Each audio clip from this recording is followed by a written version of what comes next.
Bonjour et bienvenue pour ce nouveau page à page consacré à l'omnibus Fantastic Four par Jonathan Hickman, volume 2. Il fait partie de ces suites d'omnibus très attendues. Ça a été un véritable succès et ça avait été très demandé. Enfin, vous allez pouvoir découvrir la seconde partie du run de Jonathan Hickman sur les Fantastic Four. Vous le savez, cet auteur a survolé l'ensemble des principales franchises Marvel avec les X-Men, bien entendu. Vous vous souvenez de l'épisode Krakoa, plus qu'un épisode, hein, une période Krakoa, et bien c'est Jonathan Hickman qui l'a imaginé. Il a fait les Avengers, bien sûr, et là, il s'est attaqué aux 4 Fantastiques dans un run totalement historique où on a vu les 4 Fantastiques devenir la Future Foundation et nous avons découvert ces costumes blancs que vous voyez à l'image et nous avons assisté à la mort tragique de Johnny Storm qui s'est fait remplacer par son ami Peter Parker, Spider-Man, qui est ici dans son joli costume blanc. Ce nouveau numéro reprend là où nous avions laissé le premier numéro. Je vous invite à vous référer au page à page, je crois que c'est le numéro 19 qui est en ligne sur la chaîne. Et une sacrée ribambelle d'artistes va venir illuminer ces récits à la fois cosmiques et épiques. Greg Tokiny, fabuleux dessinateur de Law, Steve Epting, dessinateur incroyable notamment de Captain America, Barry Kitson, qui a toute sa vie été un fervent artisan chez Marvel Comics, Juan Bobilo, qui avait fait du She-Hulk, Nick Dragotta, dessinateur qu'on aime beaucoup, Ron Garnet, qui est venu faire quelques épisodes, ou encore, Ryan Stegman, qui est le nouveau dessinateur, vous le savez, des X-Men, et qui donc en 2011, dessinait les 4 Fantastiques, et ça c'est superbe. J'avais complètement occulté ce passage, et je dois vous avouer que je ne connais pas l'ensemble de ces épisodes, donc nous allons les parcourir. Il y a plein d'autres dessinateurs, on va garder un doigt. Il y a Lynn Francis Yu notamment qui fait des pages, il y a notamment Giuseppe Camuncoli, il y a Mike Choi, également Gabriel Hernandez Walta, et André Aroro, que j'aime beaucoup. Voilà, donc on va garder cette page parce que il y a beaucoup de dessinateurs et on va essayer de voir qui fait quoi. Donc ça s'appelle les FF, ça s'appelle la Future Foundation, et donc c'est la série, évidemment, c'est la série que vous connaissez. Alors oui, je crois qu'un des problèmes, c'est que on ne sait pas les épisodes. Donc il va falloir qu'on devine un peu, parce que à chaque début de chapitre, il n'y a pas le numéro de l'épisode. Donc ça, on reconnaît le dessin incroyable de Greg Tokiny. Greg Tokiny qui nous fait donc les Inhumains ici. Greg Tokiny fait partie de ces dessinateurs absolument légendaires, absolument fabuleux. C'est le dessinateur de la série Law de Rick Remender qui est sorti chez Urban, et je dois vous avouer quelque chose, j'ai lu il y a fort longtemps les premiers épisodes de Law. J'avais adoré, mais le format ne me plaisait pas. Et depuis, ils ont lu dans ma pensée. Et c'est ça qui est quand même incroyable. C'est qu'ils ont décidé de ressortir les plus grands titres de Rick Remender dans la grande collection Urban, vous le savez peut-être. Et ces titres vont voir le jour. On espère que Law va arriver dans cette collection. C'est tout simplement dingue. On est d'accord que graphiquement, c'est une grosse claque. Donc, on a le Black Science qui vient de sortir chez Urban, et j'espère que Law va suivre. Je ne sais plus si ça a été annoncé ou pas. Je ne sais pas si ça a été confirmé, mais en tout cas, j'imagine qu'ils vont le ressortir dans cette collection. Et là, je me le prendrai, et là, je vais le dévorer. Si vous n'avez pas lu Black Science, eh bien, vous avez raté votre vie. Voilà, tout simplement. C'est trop bien. Alors, Black Science n'est par aucun des deux artistes dont on est en train de parler, mais Black Science, c'est trop bien. Alors, hop, donc magnifique artiste qui est ce Greg Tokiny, et on se rend compte que il a eu de la chance. Alors, c'est une belle perte aussi pour Marvel parce qu'il est parti faire du comics indépendant. Mais c'est une belle perte, mais c'est un artiste qui nous régale. Et puis c'est mieux de le voir sur un récit complet comme Law que sur genre 3 épisodes d'une série. Donc on reconnaît le dessin de Steve, j'allais dire Mike Perkins, non, Steve Epting bien sûr. Alors Steve Epting, c'est une classe. C'est drôle parce que Steve Epting, ce dessinateur, dans les années 90 quand il faisait les Avengers. J'aimais pas trop. Il était vraiment en dessous. En plus, on lui demandait de dessiner les Avengers avec des blousons en cuir comme les X-Men. Ils avaient tous le costume de Malicia. Et ça allait pas du tout. Et puis, il a vachement évolué. En fait, il y a énormément d'artistes qui sont passés par la case CrossGen, hein, cet éditeur, souvenez-vous, dans les années 2000, en Floride, qui avait énormément fait naître de talents. On pense à Steve McNiven, Joshua Middleton, et puis il y a des dessinateurs qui avaient fait leur glow-up, comme Jim Chung ou Steve Epting. Et alors là, ils étaient tous devenus des superstars, et depuis plus de 25 ans, ils nous régalent. Il y a eu Jim Chung, par exemple, il y a eu un avant et un après. J'aime pas spéciaalement le Jim Chung des années 90. Par contre, le Jim Chung des années 2000, oh là là, et puis depuis 25 ans, c'est un plaisir, quoi. C'est vraiment, voilà. Comme quoi, il faut laisser aux artistes le temps de s'épanouir. Qu'est-ce que c'est beau. C'est très, très beau. Je crois que c'est Barry Kitson, là, qui fait ça. Je crois reconnaître le style de Barry Kitson, qui a un style très classique. Mais ça marche super bien. Ça marche super bien sur cette série. Et honnêtement, sur la partie graphique, il n'y a vraiment rien à dire sur l'ensemble du run proposé par Jonathan Hickman, qui, mine de rien, on l'a dit en préambule, ça claque, hein. Pour arriver à faire tout ça avec tous les bons personnages à l'échelle, bravo. Et qui a survolé, hein, on l'a dit, hein, qui a fait les X-Men, qui a fait les Avengers pendant longtemps, il a fait les Ultimates également. Et c'est vrai que c'est tout simplement époustouflant de voir la somme de travail qu'il a accompli. Retour de Steve Epting au dessin. Je repense à l'interview de Jim Lee chez First Print, où il dit que dans les comics, ils ont un budget illimité. C'est-à-dire qu'ils veulent créer ce genre d'ambiance, ils veulent créer cet épisode, et une fois qu'ils ont l'idée, un mois après, ça existe. Alors qu'à Hollywood, il faudrait des années. Et c'est ça la force de tout ça. Et c'est ça qui est tout simplement génial. Hop. Alors je crois que ça, c'est le retour de Johnny Storm, qu'on croyait mort, mais il n'était pas mort. Parce que dans cette grande tradition de faire mourir les héros pour faire vendre des comics, Marvel en a abusé toujours, depuis la nuit des temps. Mais ils ont industrialisé le truc, ils ont fait mourir tout le monde. Captain America, et en fait, il n'était pas mort. Johnny Storm, en fait, il n'était pas mort. Voilà, moi, c'est pas le genre d'histoire qui me vont le mieux. Mais voilà, qui dessine ça, hein? J'ai du mal à reconnaître, c'est marrant. Carmine Di Giandomenico, évidemment, c'est évidemment Carmine Di Giandomenico qui dessine. Et oui, c'est lui. Et oui, c'est lui. Hop. Ça, c'est... Il était pas encore le dessinateur qu'il est aujourd'hui, notamment récemment sur Batman. Vous avez dû le voir, le Batman de Chip Zdarsky. Batman the Night, non, je ne sais plus comment ça s'appelait. Sur la jeunesse. Et donc voilà, le retour de Jojo, le retour de Johnny, le retour de Johnny Storm. Voilà. Et ça, c'est encore plus arty qui fait... ça doit être Ming Doyle, mais je ne sais pas qui c'est. Très joli, ça, très très joli, on dirait. J'aime bien ces personnages des Inhumains qui... Marvel avait essayé de bien mettre en avant. Ça, c'est Lénine Francisu, on reconnaît très bien, qui dessine Galactus. Donc, on est sur l'épisode 600. Alors, en fait, oui, il faut que je vous explique. C'est que ils avaient refait un relaunch. On a eu les épisodes 6 à 23. Et après, on passe à l'épisode 600. En fait, parce qu'ils ont repris la numérotation. Vous savez, ils passent leur temps à changer la numérotation chez Marvel. Alors, l'avantage de ces omnibus, c'est que quand on change la numérotation, ils vous remettent les épisodes dans l'ordre. Et comme ça, vous n'avez pas à vous soucier de... Attendez, après le 23, il y a le 600. C'est pas logique. Et après le 611, il y a l'épisode 32. Je comprends rien. Après, il y a encore un nouveau numéro. Ça, c'est très intéressant graphiquement. Très, très chouette. Je découvre totalement ça. C'est marrant, c'est une autre approche. Je ne sais pas qui dessine ça, parce qu'on n'a pas les numéros, mais voilà. Donc là, c'est le retour de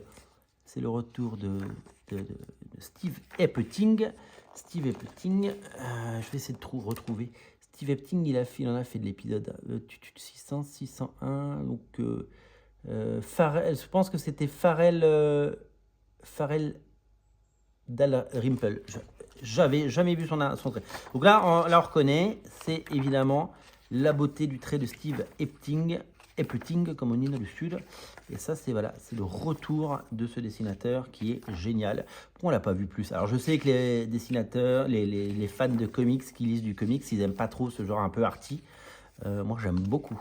J'aime beaucoup, j'aime beaucoup. Je trouve que ça marche super bien. Alors, et puis, j'adore quand il y a des... C'est magnifique quand il y a les Eternals. Oh, j'adore! J'adore, j'adore. Il faut que je lise, faut que je lise ça. Donc, je découvre avec vous que j'avais lu tout le début du run en deluxe à l'époque. Et il faudrait que je lise tout ça. Je n'ai jamais lu ça. Je n'ai jamais lu ça. Il faut que je lise tout ça. Je tiens à remercier Panini, qui est partenaire de cette émission. Bien sûr. Il y a certains page à page que je fais sur des omnibus que j'ai depuis longtemps, parce que je rattrape un retard, parce que je n'ai pas fait un page à page de tous les omnibus.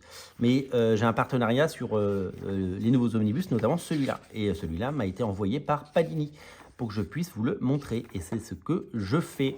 Voilà, un joli page à page pour un omnibus incontournable, disponible chez votre libraire, dans votre magasin culturel, en ligne, partout où vous trouvez des comics. C'est très très beau, c'est très. J'adore graphiquement. J'ai fait une découverte aujourd'hui et je vais aller me coucher ce soir avec des étoiles dans les yeux. C'est vraiment super chouette. Je crois que là c'est encore Barry Kitson.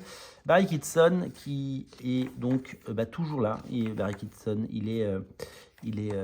c'est vraiment un artiste qui est très fidèle d'abord à Marvel.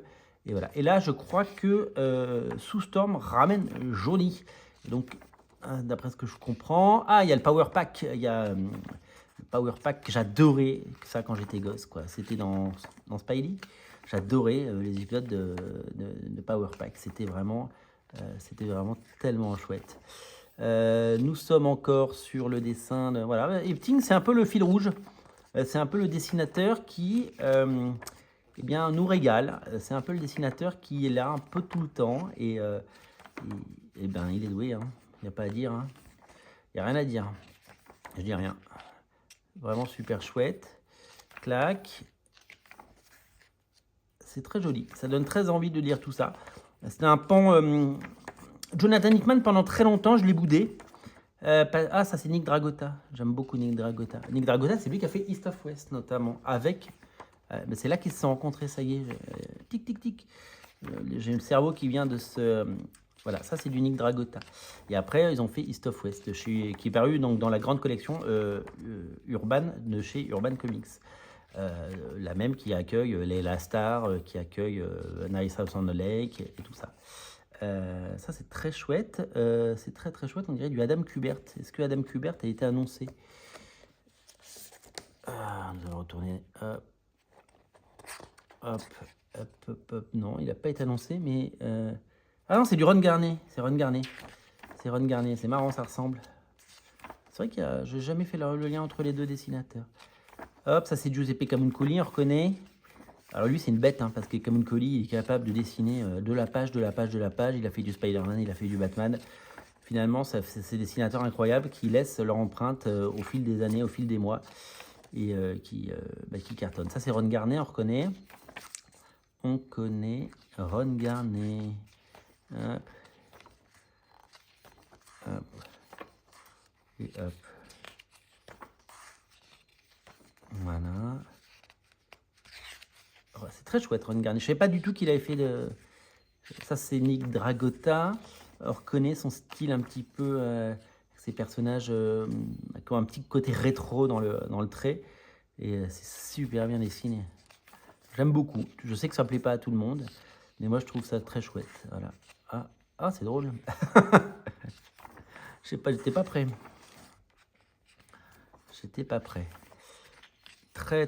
Une somme de talent absolument incroyable dans ces pages et dans ces épisodes. Donc, il est revenu. Hop, il est revenu.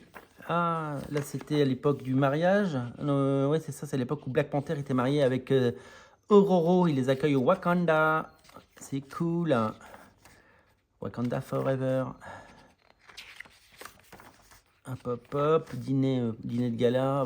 Vous savez que le Black Panther est apparu dans les pages de Fantastic Four. C'est Jack Kirby qui l'a créé.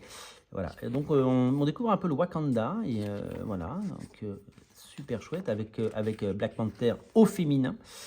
Donc, ça correspond à cette époque où Black Panther au féminin était mise en avant. Il y a eu un Deluxe l'année dernière qui est sorti, ou il y a 2 ans, avec une magnifique couverture de Paul Renaud, et il y avait des couvertures de J. Scott Campbell à l'intérieur, et c'était Ken Lashley, je crois, qui dessinait.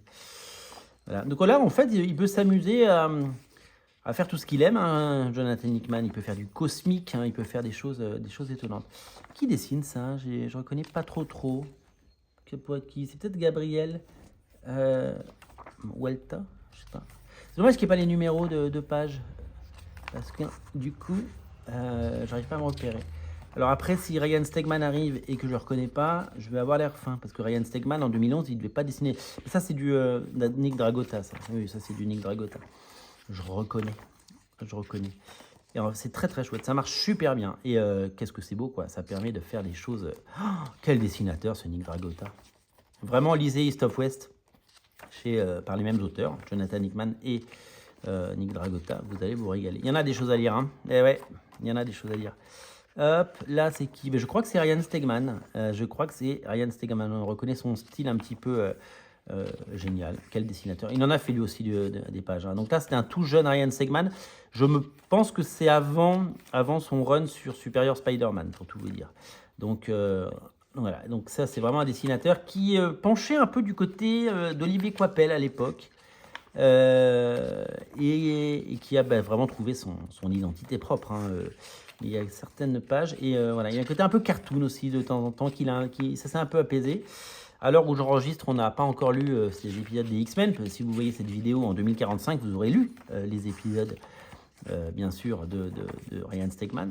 Et donc, je peux le dire, je me réjouis de son arrivée sur les X-Men et du chara-design qu'il a fait de tous les personnages, parce que c'est assez enthousiasmant. Donc ça, je ne reconnais pas qui fait ça. Mais c'est chouette. Fatalis, ils sont emmerdés à changer Doom en Fatalis. Très chouette dessin également. Donc oui, c'est ça, là c'est du Ryan Stegman, on reconnaît. Voilà, très chouette Dr Doom. Et avec des pages qui marchent bien. Du talent. Du talent, il en faut, mesdames et messieurs. Il en faut. Hop.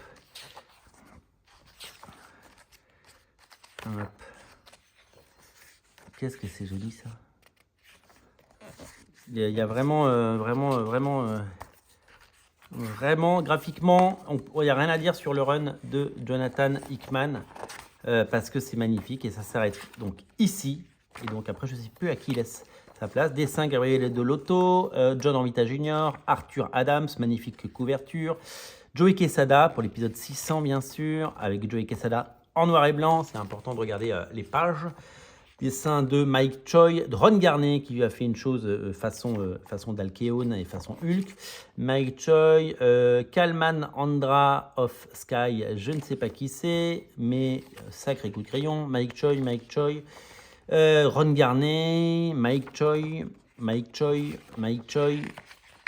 hop, Frank Shaw, Ryan Stegman, du pur Ryan Stegman. Ça, c'est du pur Ryan Stegman. Billy Tan. Que devient Billy Tan? Marc Bagley. Daniel Acuna Matata. Stéphane Perger. Steve Epting dans ses œuvres. Gabriele Dell'Otto à droite. Steve Epting à gauche. Mike Choi. Scotty Young. Giuseppe Camuncoli. Mike Choi. Michael Ryan. June Brinkman. Mike Choi. Kalman Andrea of Skies. Hop, j'ai raté 2 pages. Mike Choi, il a fait plein de couvertures, Mike Choi. Ryan Stegman, superbe couverture. Hop, Kalman Andra of Sky. Of Ski, en fait, pourquoi je dis Sky? Michael Ryan. Voilà, et donc ça c'est du Gabriel André Walta. Voilà, il y a des petits. Voilà, énorme bouquin. Et ribambelle de l'artiste, superbe, super talentueux. Un omnibus à découvrir partout sans se priver. Un omnibus de qualité, un omnibus pour vous. Vraiment, j'ai pris un vrai plaisir et je n'ai qu'une hâte, c'est trouver le temps de lire ça. C'est beau ce que je dis, trouver le temps de lire ça. Je remercie Panini pour ce partenariat, pour cette émission. Et je vous invite à découvrir cet album qui est tout simplement superbe et sublime. Merci à vous, salut.